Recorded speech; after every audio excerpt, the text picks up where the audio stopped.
Sziasztok! Újabb helyzetjelentés következik, miután megvolt az első bőreltávolító műtétem, amely a combomról vette le a bőrfelesleget. Ez 3 hete és 2 napja volt.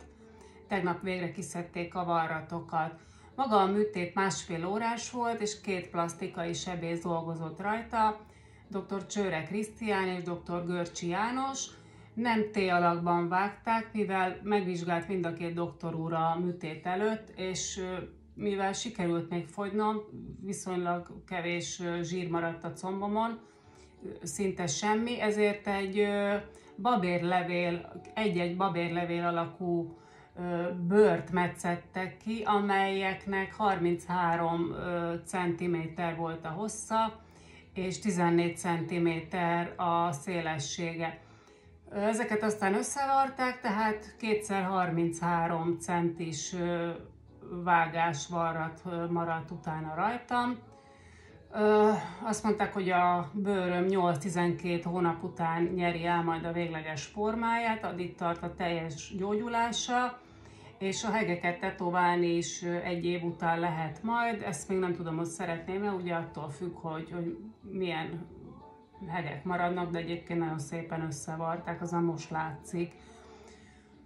A lábadozásról annyit, hogy engem a fájdalom abszolút nem zavar, én arra fel voltam készülve tényleg, ami kicsit megrémített, hogy 1 hét után a fájdalom ugyan megszűnt, de az ágyéknál 2 ilyen öklömnyi vérömleny alakult ki, ilyen már ilyen lila színük volt, feszítettek, tele voltak alvat vérrel és váladékkal, és az egyik délután, amikor átkötöztem, az egyik ki is fakadt, és hát mértem az időt, 42,5 percig ömlött a váladék belőle. Aztán, mikor azt hittem, hogy már abba marad, kimentem volna a fürdőbe, és akkor még így beterítette nagyjából a konyhát is. Tehát akkor úgy teljesen egyedül voltam, akkor úgy azon voltam, hogy lehet, hogy nem érem meg a reggelt. Szerencsére elértem a doktor urat, aki megerősítette, hogy ettől nem kell félni, ez teljesen természetes dolog. Ugye éjjel 2-kor a másik pukli is kifakadt, tehát akkor már tök lazán kezeltem a dolgot, mivel már tudtam, hogy ez elvileg természetes dolog.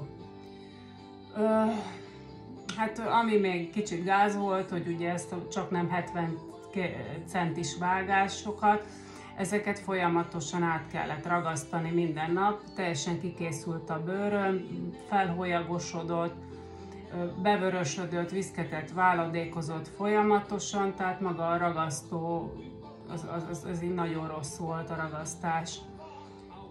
Előtte-utána fotókat igyekszem feltenni, az látszik, hogy sokkal kisimultabb, feszesebb a bőröm, a belső combom tetején lévő, ott volt a legdurvább a felgyülemlett bőr, az gyakorlatilag teljesen eltűnt.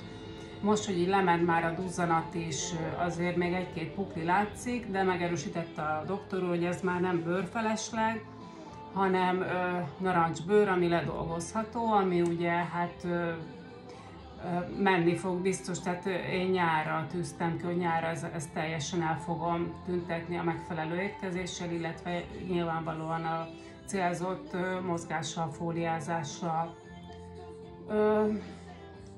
Még annyi, hogy a műtét napján megvizsgál dr. Görcsi János doktor úr is, és akkor ő azt mondta, hogy már nem szabad tovább fogynom, hiszen most jelenleg az egészséges és az egészségtelen határán vagyok. Ha tovább fogyok, meglóg az arcom, és a fehérjevesztesség is nagy lesz, tehát 1-2 kilót fel kéne szednem. Ez elég nehéz nekem, jelenleg 1800 kalóriát eszem, hát hozzászoktam ahhoz, hogy keveset eszem, nagyon pici adagokat tudok enni, öklömnyi adagokat, annak a felét a 4 lábú állataim kinézik a számból, tehát megkapják, ők híznak, hát én nem. Szóval még ezzel kicsit próbálkozom, 71 kg vagyok jelenleg is, 1 kilót azért még szeretnék felszedni. Tehát aki gyomorgyűrűn gondolkozik, vagy gyomorszűkítésen nem kell, annyi a lényeg, hogy 3,5 évig nagyjából fénnyel kell táplálkozni, és akkor összemegy öklömnyire a gyomra, ez a lényege. A következő műtét ugye a fenék lesz, amivel kapcsolatban azt mondták az orvosok, hogy gyakorlatilag csak bőr van rajta. Ez kicsit meglepett, hiszen rengeteget dolgoztunk az edzőmmel fenékre, googoltunk, stb. Az elmúlt 3,5 évben, tehát csak az lehet, hogy mivel fél év alatt lefogytam még 10 kilót, célzottan, tekercseltem, fóliáztam a fenekemet is, hogy gyakorlatilag elvesztettem onnan az izmot, meg a zsírt is. Tehát most az a célom, hogy minél kevesebb bőrt szedjenek le a fenekemről, minél jobban kitöltsem izommal. Eddig ugye az volt a cél, hogy a combomról minél többet fogyjak, hogy minél több bőrt tudjanak leszedni. Szóval ez nagyon izgalmas a bőreltávolítás, olyan, mint a zsákba macska.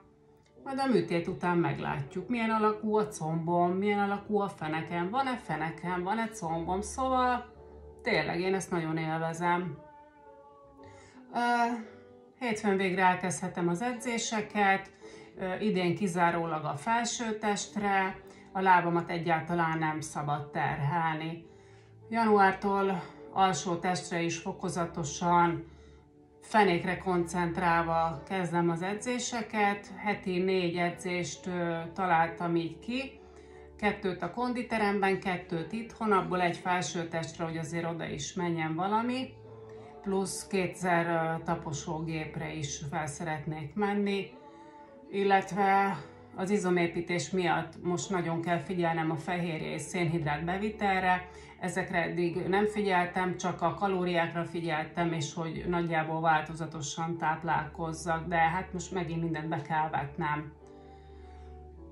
Egyelőre különböző technikai problémák miatt nincsen műtéti időpontom. Ugye tavasz volt a cél, hogy akkor lesz a következő. Remélem, hogy ez pár napon belül rendeződik, hiszen nekem mindig is, tehát most is az volt a legfontosabb, hogy legyen egy dátumom és egy célom, és akkor úgy tervezek meg mindent, addigra szeretnék a legjobb formába kerülni.